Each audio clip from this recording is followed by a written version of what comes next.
అగ్ని సాక్షిగా తాళికట్టి 13 ఏళ్లుగా కాపురం చేస్తున్న భార్యను అతి కిరాతకంగా హతమార్చాడు భర్త. హత్యతో తనకేమీ సంబంధం లేనట్టు నిరూపించుకోవడానికి మృతదేహాన్ని ముక్కలు చేసి కుక్కర్లో ఉడికించి వాటిని ఎండబెట్టి పొడి చేసి చెరువులో కలిపేశాడు. అత్యంత దారుణమైన ఈ ఘటన రంగారెడ్డి జిల్లా మీర్పేట్ పోలీస్ స్టేషన్ పరిధిలో చోటు చేసుకుంది.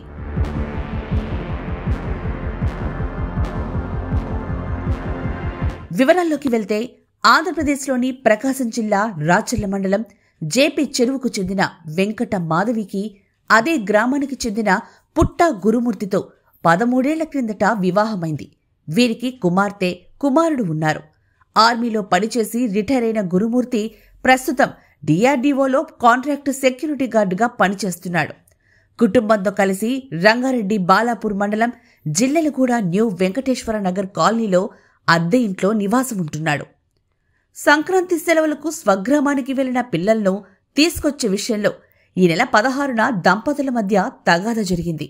ఈ క్రమంలోనే గురుమూర్తి భార్య తలపై 2 సార్లు గట్టిగా కొట్టగా ఆమె స్పృహ తప్పి పడిపోయింది. భార్య చనిపోయిందని భావించిన అతడు మృతదేహాన్ని అదృశ్యం చేయాలనుకున్నాడు. డెడ్ బాడీని కత్తితో ముక్కలు ముక్కలుగా నరికి కుక్కర్లో వేసి ఉడికించాడు. ఎముకలను వేరు చేసి రోట్లో వేసి పొడిగా మార్చాడు. ఎముకల పొడిని శరీరం అవశేషాలను సమీపంలోని జిల్లెలగూడ చెరువులో పడేశాడు.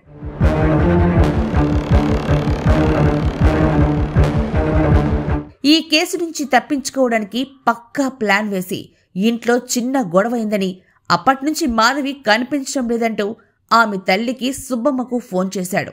దీంతో తన కూతురు అదృశ్యమైందంటూ సుబ్బమ్మ అల్లుడితో కలిసి ఈ నెల 18న మీర్పేట పోలీస్ స్టేషన్కు వెళ్లి ఫిర్యాదు చేసింది. మిస్సింగ్ కేసు నమోదు చేసుకున్న పోలీసులు వెంకట మాధవి ఆచూకీ కోసం ప్రయత్నిస్తున్న క్రమంలో ఇంటి ముందున్న సీసీ కెమెరాలను పరిశీలించారు. ఆమె ఇంట్లోకి వెళ్లిన దృశ్యాలు తప్ప బయటకు వచ్చినట్లు ఆధారాలే లభించలేదు. గురుమూర్తి రాకపోకలు సాగిస్తున్న దృశ్యాలు మాత్రం రికార్డయ్యాయి. దీంతో ఇంట్లోనే ఏదో జరిగిందనే కోణంలో అతన్ని అదుపులోకి తీసుకొని గట్టిగా ప్రశ్నించగా తానే హత్య చేసినట్లు అంగీకరించాడు.